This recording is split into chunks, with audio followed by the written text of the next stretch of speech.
Je vous propose de reprendre nos travaux.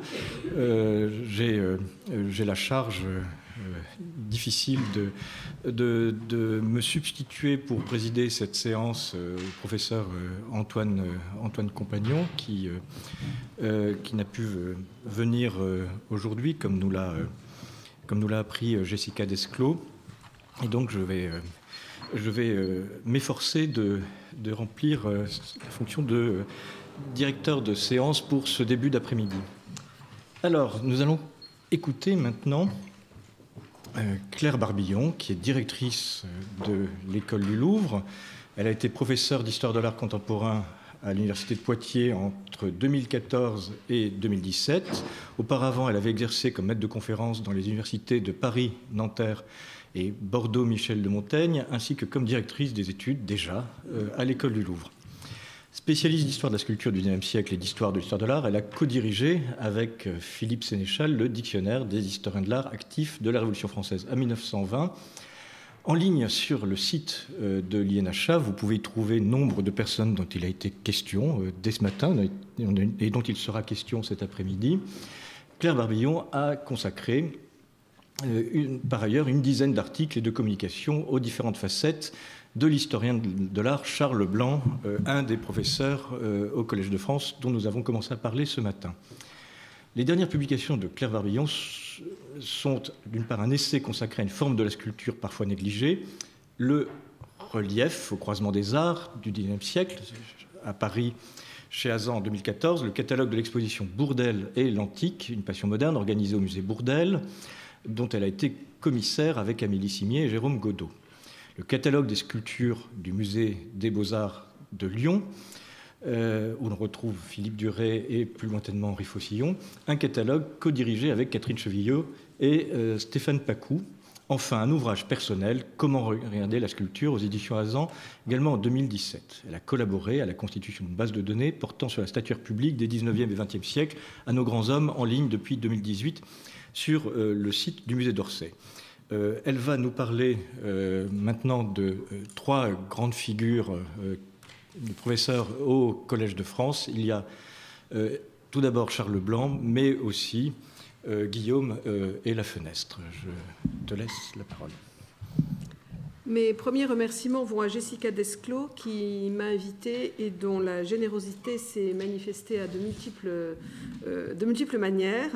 J'y associe bien sûr François-René Martin, ami et complice de près de 20 ans d'enquêtes historiographiques. Il a poussé bien au-delà de ce que je saurais faire. Et j'ai le plaisir d'y associer également Roland Recht, qui a été le maître d'un certain nombre d'entre nous et qui, dès juin 2004, a eu la générosité de nous associer, il y a donc maintenant 15 ans, à Programme Histoire de l'Histoire de l'Art par le colloque Histoire de l'Histoire de l'Art en France au XIXe siècle, qui avait déjà réuni les deux institutions qui nous tiennent à cœur aujourd'hui, l'École du Louvre et le Collège de France. Il est une caractéristique bien connue au Collège de France, celle de la souplesse de la dénomination des chaires, qui se révèle dans leur généalogie. Celle qui nous intéresse n'a pas fait exception au cours du XXe siècle, où elle a souvent changé de terminologie, mais au XIXe siècle, et jusqu'à la Première Guerre mondiale, pendant cette période fondatrice, nous l'avons déjà vu ce matin, la chaire a continuellement, et sous 3 professeurs, porté le nom de chaire d'esthétique et d'histoire de l'art. Cette constance, en même temps que cette dualité disciplinaire, a attiré mon attention, mais pas seulement la mienne, comme nous l'avons vu ce matin. Et je vais revenir un instant en introduction sur cette constance, parce qu'on peut la mettre en rapport avec les 3 personnalités des professeurs qui se sont succédés, plus rapidement en fait que ne le laisse penser la chronologie des chaires, c'est-à-dire en à peine plus d'une décennie. On connaît la brièveté de l'enseignement de Charles Blanc, pour qui est créée la chaire en 1878, mais qui meurt le 17 janvier 1882 et cesse d'enseigner quelques mois avant sa disparition. Eugène Guillaume, qui lui succède, décède pour sa part en 1905 et reste titulaire de sa chaire jusqu'à sa mort, mais il cesse en fait d'enseigner en mai 1889 et son suppléant, Georges Lafenestre, prend le relais, attendant 15 ans pour être nommé lui-même professeur en titre. Donc, en 11 ans, 3 enseignants, pour choisir une terminologie neutre, mais juste, puisque le statut de la fenestre n'est alors pas le même que celui des 2 autres éminents professeurs. 3 personnages se succèdent, donc, avant que ne commence ce que je pourrais appeler le règne de Georges Lafenestre, auquel Jessica Desclaux va consacrer, juste après moi, sa communication. Donc c'est cette première décennie un peu élargie de la chaire qui m'intéresse à présent et qui invite à se poser une question liminaire fondamentale. Pourquoi ces 3 hommes? Pourquoi eux et non d'autres, au sein d'un milieu en pleine constitution, celui de l'histoire et de la théorie de l'art en France? Et pour en revenir au nom de la chaire, pourquoi cette première place accordée à l'esthétique et comment s'articule-t-elle à l'histoire de l'art? La reprise de la formulation de l'École des Beaux-Arts ne suffit pas à expliquer ce choix. Nous avons déjà entendu un certain nombre d'éléments de réponse ce matin et je chercherai peut-être à déplacer un peu le curseur. À la question des acteurs, on apportera 2 types de réponses. L'un, de l'ordre de l'histoire politique et institutionnelle de l'art, met au jour les liens très étroits qui unissent les 3 personnalités. L'autre, plus clairement historiographique, résulte de l'examen de leurs choix intellectuels, de leurs méthodes. Ainsi se révèle la permanence d'une prévalence de l'esthétique sur l'histoire de l'art chez les 2 premiers, je veux dire Blanc et Guillaume. On tentera d'en comprendre les raisons, et son évanouissement progressif chez le 3e. Avant cela, je crois utile de les présenter. Non pas tant avec la rigueur prosopographique qui a pu être celle de Christophe Charles et d'Eva Teclès dans leur somme consacrée aux professeurs du Collège de France, publiée en 1988, mais pour tenter de comprendre la personnalité intellectuelle de ses fondateurs, cerner leur convergence, en déterminer aussi les limites. Car ce qui frappe d'emblée, et chez les 3 hommes, l'omniprésence dans le champ institutionnel, le cumul des fonctions, dirait-on aujourd'hui, assorti du caractère éclectique d'une production intellectuelle qui permet de les qualifier de polygraphes. Pour Charles Blanc, je commencerai par citer André Chastel. Le fondateur de la Gazette des Beaux-Arts, écrivit-il, a été à la fois l'historien et le théoricien le plus écouté du XIXe siècle. Faire le portrait de Charles Blanc, c'est assembler les morceaux d'un puzzle, sans négliger la cohérence générale d'une existence engagée dans de nombreux combats et conquêtes.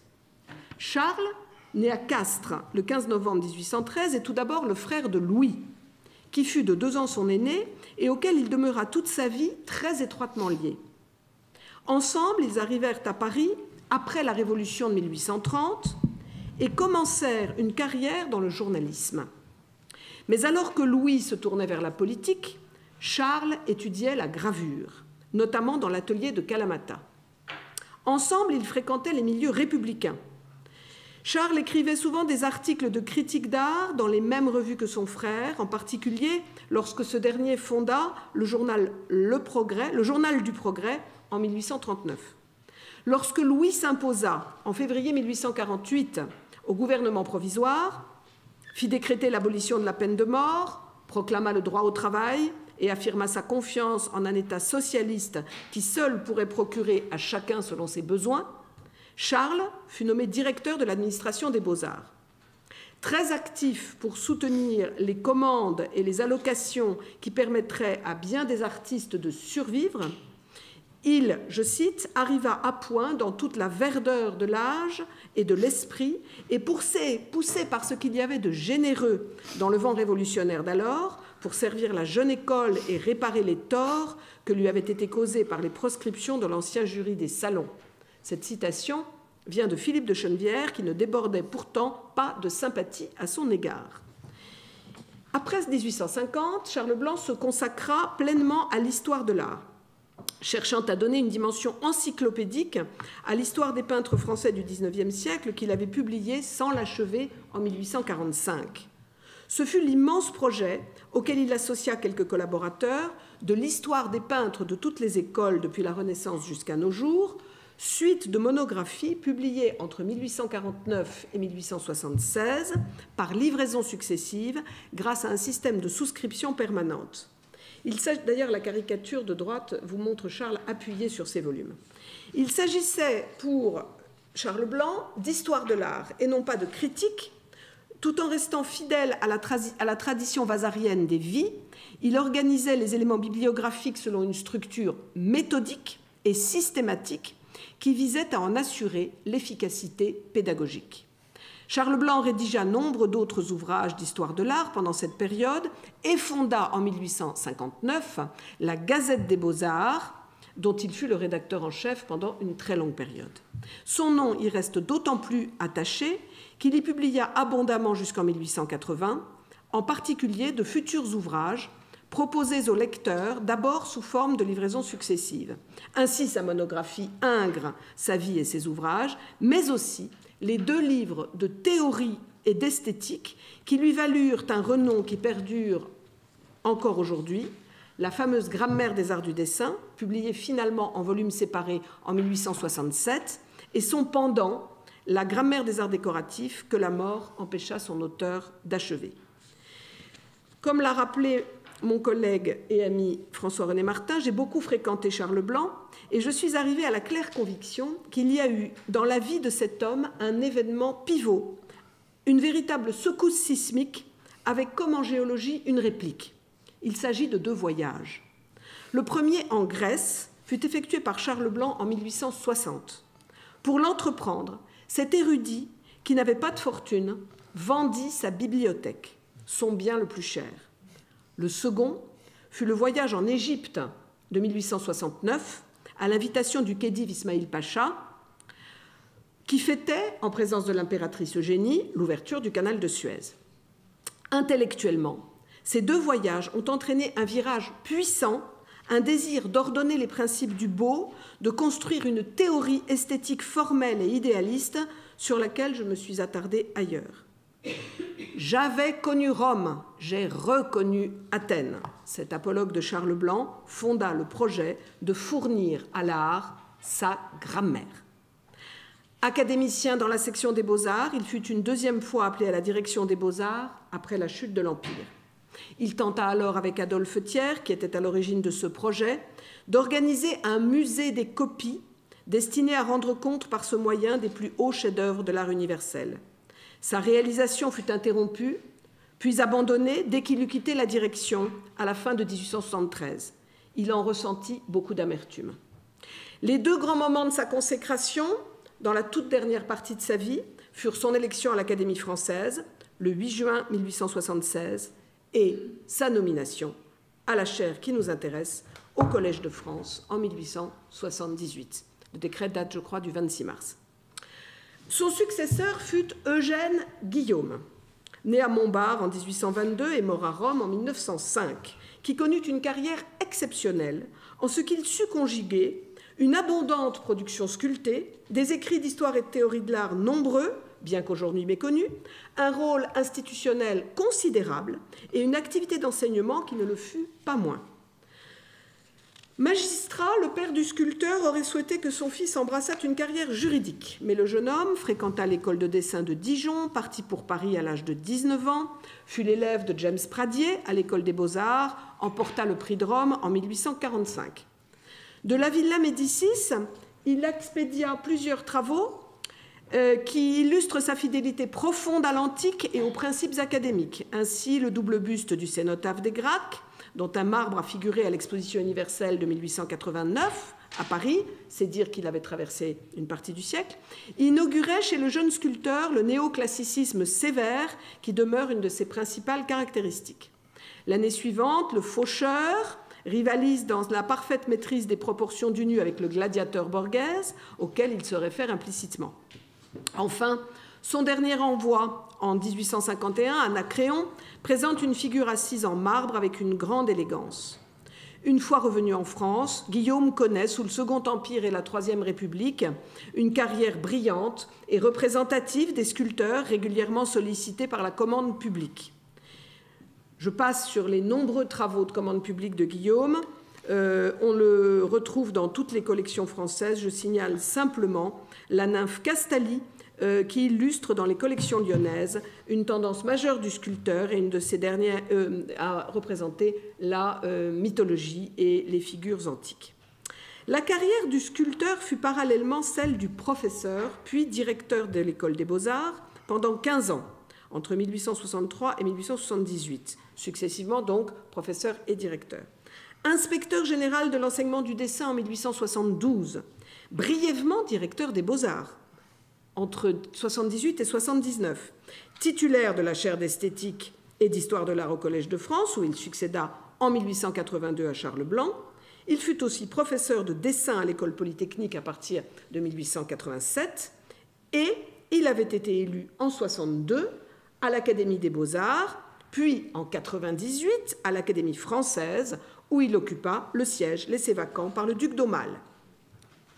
Il avait remplacé, pour ajouter à ce pédigré incroyable, le peintre Hébert à la direction de l'Académie de France à Rome à partir de 1891. Il demeura d'ailleurs à Rome jusqu'à la fin de sa vie.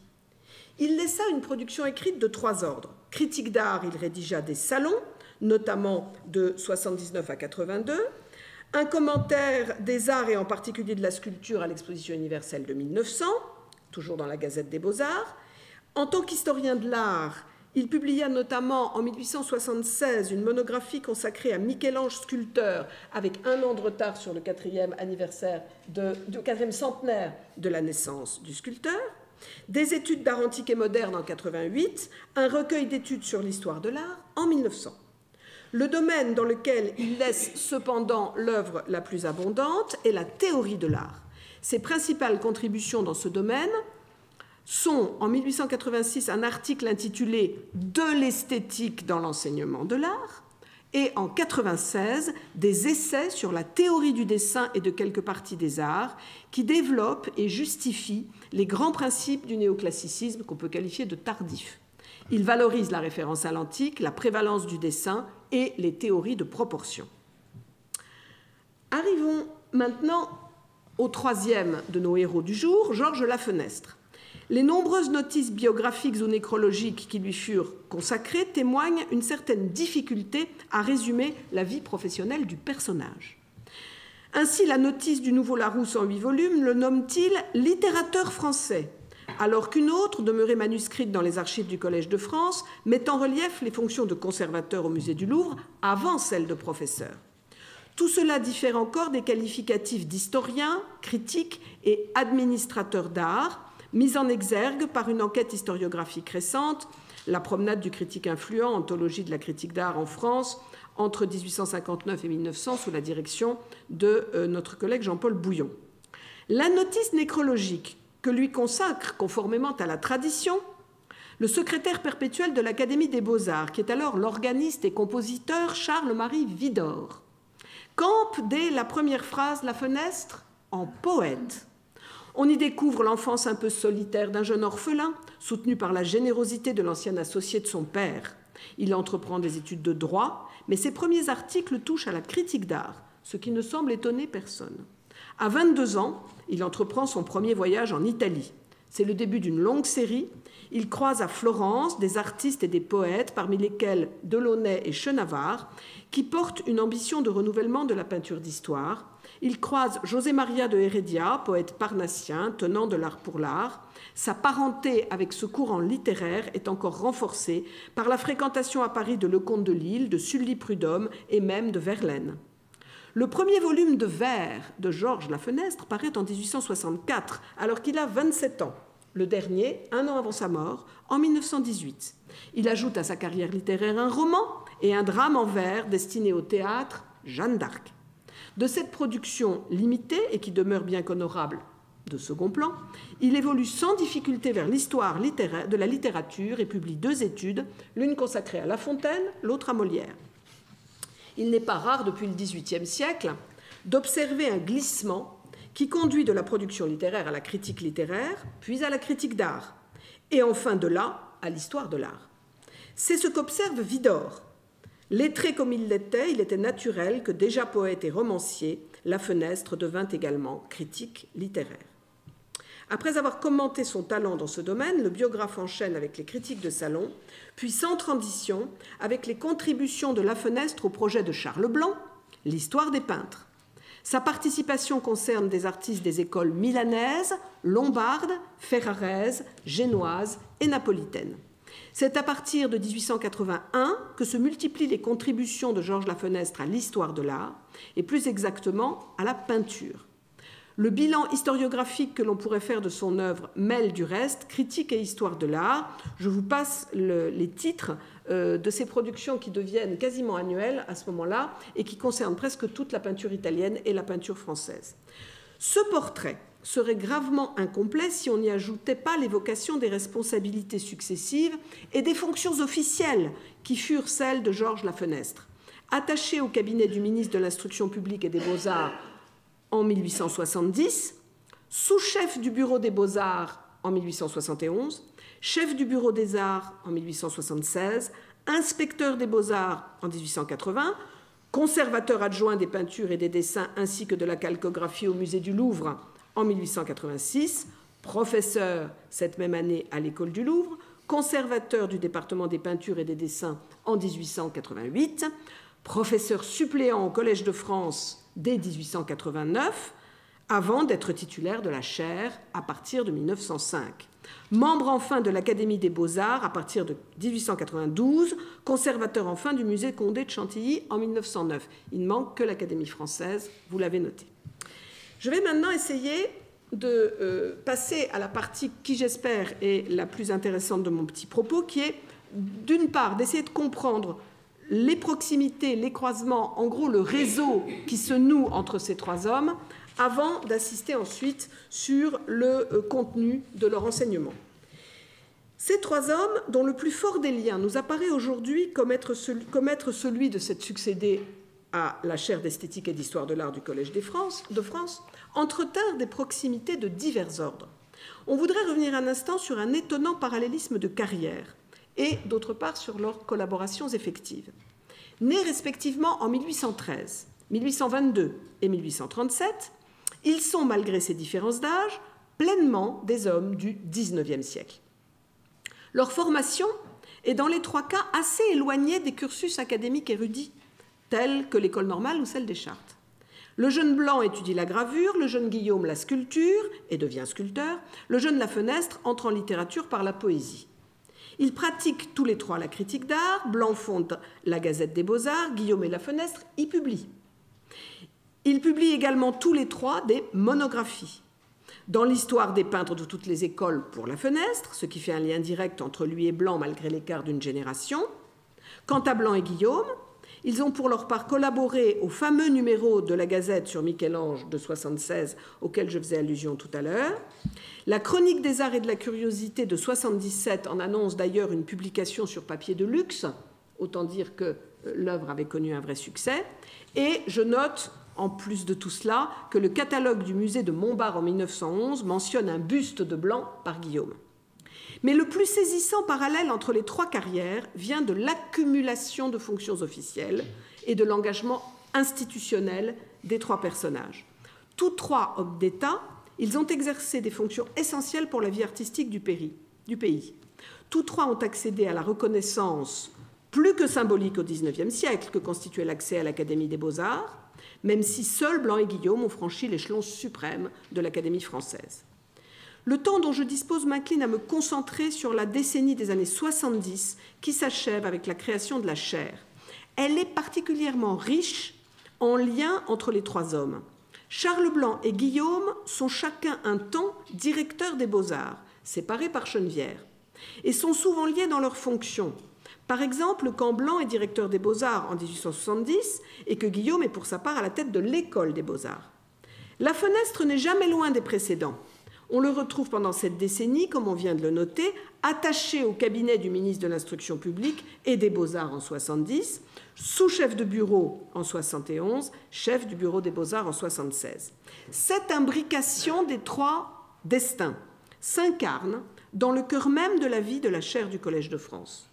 La correspondance de Guillaume, conservée avec un ensemble important d'archives au musée d'Orsay, fait apparaître une forte amitié entre le sculpteur et le ministre de l'Instruction publique Agénor Bardou, qui occupe ce poste à partir de décembre 1877. Le décret de la création de la chaire est daté du 26 mars, alors que Bardou ne nomme Guillaume à la direction qu'en mai. Chenevière, avec son ironie coutumière, évoque la séduction extrême qu'exerçait Guillaume sur Bardou. Nul doute que le ministre n'ait consulté son ami et futur directeur pour la nomination de Charles Blanc. Je pense donc que Charles Blanc doit sa nomination à Guillaume, curieusement. Nul doute que ce dernier ne l'ait su, ou du moins fortement subodoré. La leçon d'ouverture du cours d'esthétique et d'histoire de l'art faite au Collège de France le 4 décembre 82 par Guillaume et à laquelle il a été longuement fait allusion ce matin, n'est qu'un long hommage de Guillaume à son prédécesseur, dont il fut sans doute aussi le protecteur. Quant à La Fenestre, il se présente aux côtés de Guillaume, mais aussi de Jem Muntz et d'Étex, le sculpteur Antoine Étex, sans compter un outsider du nom d'Eugène Gallo, à la succession de Charles Blanc. Son échec sera largement compensé par la longévité de son occupation future de la chaire, comme nous l'avons dit, 16 ans comme suppléant, presque autant comme titulaire. Examinons enfin les orientations et les méthodes des professeurs pendant les premières années de la chaire, car c'est une autre manière de tenter de répondre à la question que je posais en introduction, pourquoi ces trois hommes-là et pas d'autres, et de comprendre ce qui les liait sur un plan intellectuel sans doute, et ce qui correspondait, mais ça je n'aurai pas le temps d'en parler, probablement aux attentes du public. Il faut revenir aux candidats malheureux pour donner du relief au triumvirat composé par Blanc, Guillaume et La Fenestre. Blanc, on l'a dit, n'eut pas de compétiteur. Chenevière et Brunetière insinuent d'ailleurs que la chaire a été créée pour lui être agréable. Guillaume l'emporta sur Muntz, La Fenestre et un deuxième sculpteur, Antoine Étex, sans compter Gallo. Olivier Rayet, dont on parla un temps, ne se présenta finalement pas, certainement parce qu'on lui fit comprendre que cette chaire n'était pas faite pour lui, puisqu'il était archéologue, et que par ailleurs, à l'école du Louvre, on l'a vu tout à l'heure avec Philippe Duret, l'archéologie avait, en tout cas temporairement, un règne absolu dans ses premières années. D'aucuns regrettèrent, comme Brunetière, que je cite, que Taine n'ait pas réclamé cette chaire comme son bien. Pourquoi ne se présenta-t-il pas ? La filiation entre Guillaume et Blanc, à mon avis c'est une réponse, était tellement évidente qu'il en fut peut-être découragé. C'est en tout cas mon hypothèse. C'est aussi ce qui explique probablement l'échec de Muntz, malgré la puissante originalité de ses hypothèses herméneutiques et de ses productions. En 1905, ce fut le tour de La Fenestre. Il l'emporta sur Émile Malle, sur Pierre de Nolac, sur Edmond Potier et sur Paul Souriau, oublié du reste par l'Intérien. Si la spécialité archéologique de Potier peut expliquer son éviction, Malle avait plus que fait ses preuves et avait déjà largement publié ses premiers ouvrages fondamentaux. Alors, on peut considérer que les services rendus à la chaire pendant 16 ans par La Fenestre ont puissamment pesé sur son élection, mais on peut aussi considérer qu'il était le plus à même de respecter ce fameux lien entre esthétique et histoire de l'art dont Émilie a parlé.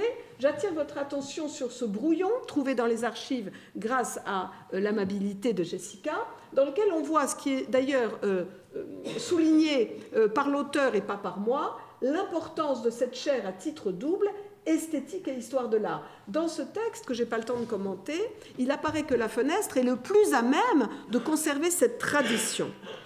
Il y a également donc ce fil qui me paraît extrêmement important, et j'avais également apporté la citation de Brunetière, mais alors que cette fois, sur laquelle je vais passer très vite, parce que c'est exactement sensiblement la même que celle que vous avez montrée ce matin, qui appuyait cette nécessité de placer au Collège de France cette discipline nouvelle, cette esthétique qui donc apparaissait comme le premier sujet dont il fallait s'emparer. Mais quelle esthétique ? Le problème est vraiment celui-là.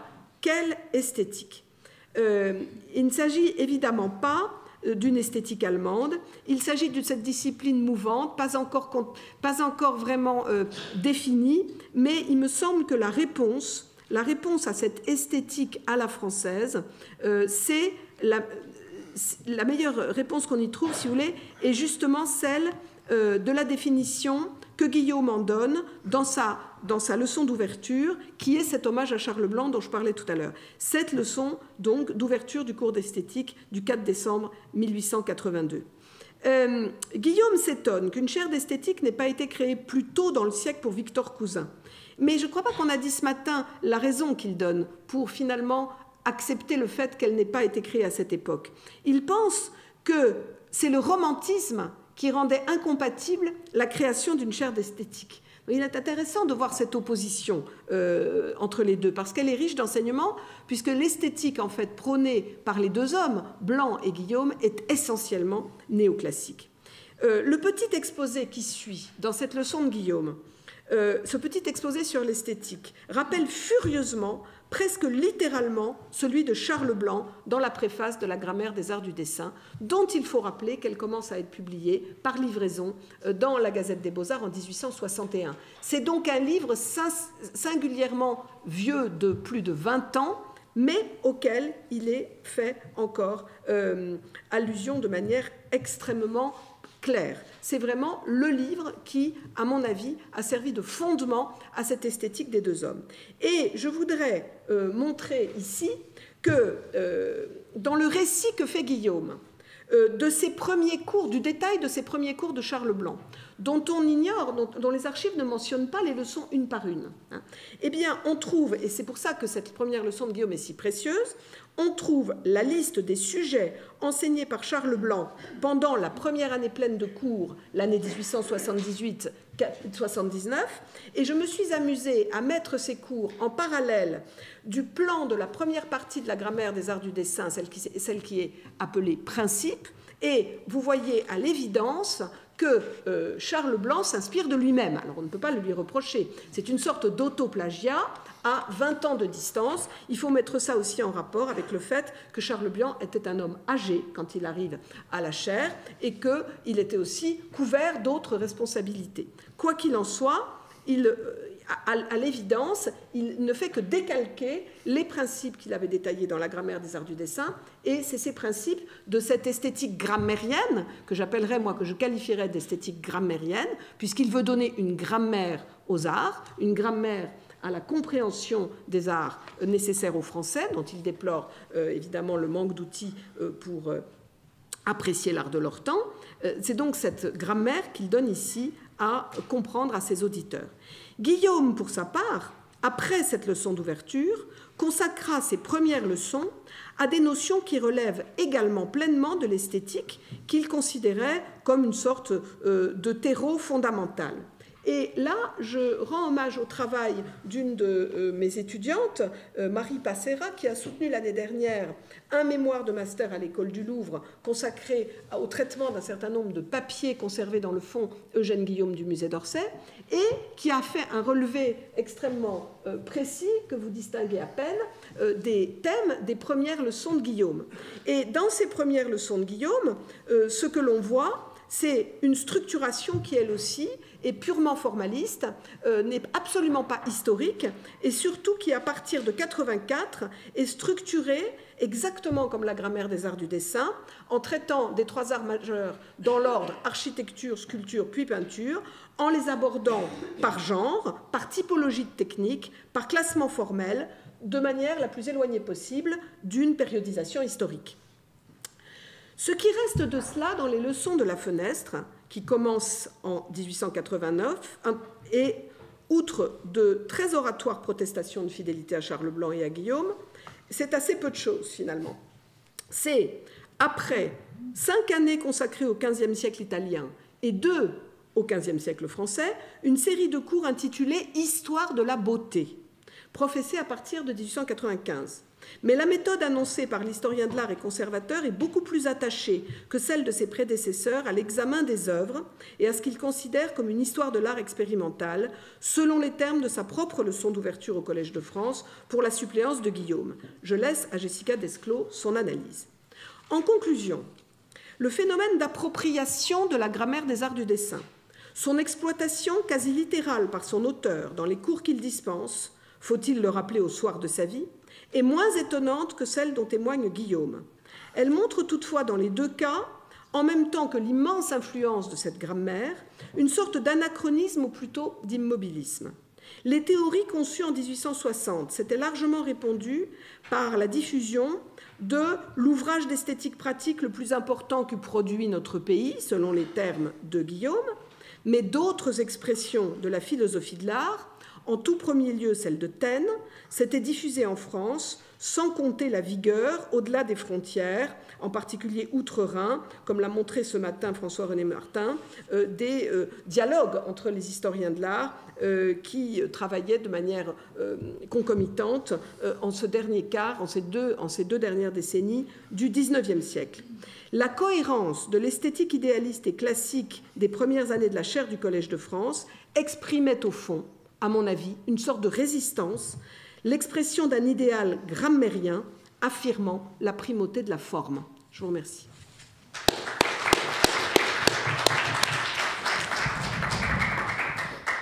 Merci beaucoup, Claire, pour cette communication qui, à mon sens, nous apprend énormément, à la fois sur les personnages, mais aussi sur la chaire et les logiques qui conduisent à y accéder, la chaire d'histoire de l'art, d'esthétique et d'histoire de l'art du Collège de France. Je voudrais juste peut-être tirer 2-3 fils avant de laisser la parole à l'auditoire pour des questions. Déjà, il y a une première chose qui me paraît très, très importante, c'est les solidarités qu'on ne soupçonnait pas avant que tu n'en parles entre les trois personnages. Des solidarités qui tiennent d'une part à des fonctions officielles, comme tu l'as dit, des fonctions officielles très importantes, au bon sens du terme, qu'ils ont tous les trois exercées. Ça, c'est une première chose. Il y a une sorte aussi de néoclassicisme latent que l'on peut trouver chez les trois. Ça, c'est un autre point. Moi, j'aurais tendance peut-être à suggérer d'y ajouter une autre chose, mais peut-être que là, tu me démentiras ou d'autres personnes dans l'auditoire nuanceront ou contesteront. Hein. Il me semble qu'il y a aussi quelque chose qui est de l'ordre d'une attitude artiste ou une attitude d'écrivain, qui est partagée par les trois. Guillaume est un artiste, comme tu l'as répété, ce n'est pas indifférent. Il y a l'histoire de l'art des artistes, ce n'est pas l'histoire de l'art des historiens de l'art. Ça, c'est un premier point. Les deux autres sont, au fond, écrivains. Charles Blanc a une attitude d'écrivain, une posture d'écrivain.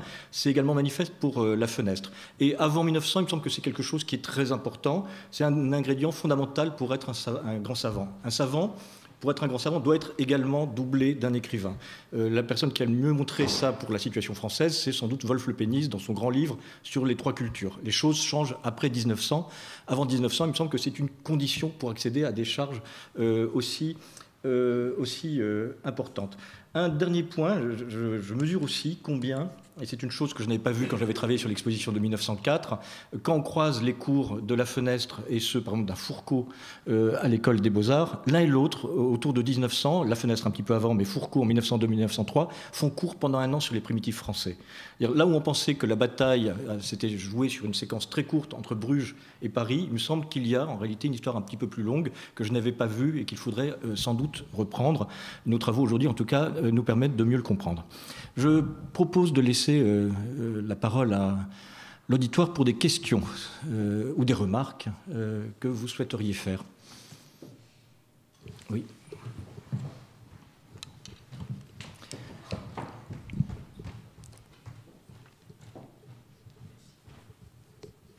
Merci Claire pour ce très bel exposé. J'avais juste une remarque à faire à propos de La Fenêtre. Vous disiez à l'instant, François René, qu'il n'était pas artiste, il était poète. Et le fait qu'il soit poète, et il lisait ses poèmes dans des milieux, des cercles, des cénacles, Villiers là-dedans, François Copé, etc., le connaissait, n'est quand même pas sans importance. C'est-à-dire l'écriture artiste de cette époque a une très grande importance, en effet, l'écriture que vous signaliez. Mais le fait de ne pas être sculpteur ou peintre, n'est-il pas compensé par cette gloire littéraire qu'il a connue avant? Mais enfin, bon, il continuait d'écrire. Mais ce que je voulais faire remarquer, alors pour enchaîner avec votre remarque, et c'était ma seule question à Claire, La Fenêtre a été nommée à l'école du Louvre quand Courageau y rencontrait un succès qu'on sait. Avant même. En tout cas, le succès de Courageau a complètement éclipsé le succès que vous avez rencontré, La Fenêtre. Mais dans ces moments-là, La Fenêtre enseignait sur l'histoire, en fait sur la version peinture de ce que faisait Courageau sur essentiellement la sculpture. Il enseignait sur la fin du Moyen-Âge, ce qui est quand même pas négligeable. Parce que le fait de dire qu'il y a là une sorte d'idéal néoclassique qui domine ces trois figures, ce qui me paraît tout à fait vrai. Et il faut quand même nuancer. Par moments, apparaissent des intérêts pour le Moyen-Âge. Et certes, pour la première période du Moyen-Âge, qui est en fait étudiée dans l'historiographie, ça c'est évident. On n'a pas commencé par le XIIIe siècle, on a commencé surtout par le XIVe et XVe. Mais ça me paraît important de voir ce double intérêt. Alors finalement, ça rejoint ce qui s'est passé déjà au début du siècle. Aussi bien Séroux, d'Agincourt, Lenoir, tous ces gens-là ressuscitaient le Moyen-Âge d'une certaine manière, mais c'était avant tout des gens passionnés par le classicisme. Enfin, l'art véritable, c'était l'art des anciens, c'était pas l'art du Moyen-Âge. Et je crois que ce double intérêt est intéressant de voir comment il se perpétue chez ces personnages-là. Tout à fait. Le lien, à mon avis, indissoluble, ce que m'a permis de découvrir cette petite recherche, c'est surtout le lien Blanc-Guillaume. Là, il y a vraiment une consanguinité absolue, à la fois du point de vue des idéaux, des choix pédagogiques, de cette espèce de révérence pour une Grèce éternelle et dans laquelle se serait incarné le beau de manière définitive, finalement une lecture un peu abâtardie de Winckelmann, alors que chez La Fenestre, les choses sont quand même différentes. La seule chose, c'est qu'on peut être frappé par cette chronologie des cours de La Fenestre qui démarre très tôt et qui fait que le Moyen-Âge apparaît assez tard, finalement, dans ses leçons, dans la chronologie de ses leçons. Enfin, pas vraiment, mais on sent que c'est un Moyen-Âge classique qui l'intéresse. Alors que sa victoire sur Émile Malle, c'est aussi significatif, probablement, de ce côté polygraphique. C'est-à-dire qu'il y a un mot au XIXe siècle, pour revenir à votre première remarque, qui est beaucoup plus employé qu'aujourd'hui et qui est considéré comme un éloge, c'est d'être un polygraphe. Ces trois hommes sont des polygraphes. Et ils ne sont vraiment pas du tout comme nous obsédés par la spécialisation, ni même par l'érudition. L'important, c'est l'amplitude de leur champ. Et c'est vrai que pour moi, il y a un parallèle que je fais de manière assez tranquille entre un Blanc graveur, bien sûr, Guillaume sculpteur toute sa vie avec une autre amplitude, et un La Fenestre poète. Là-dessus, c'est vraiment comme ça que j'ai considéré les trois personnages, et probablement ça avait une importance pour leur auditoire, et ça avait une importance pour la confiance qu'on leur accordait dans la manière de transmettre une vision de l'esthétique et de l'histoire de l'art.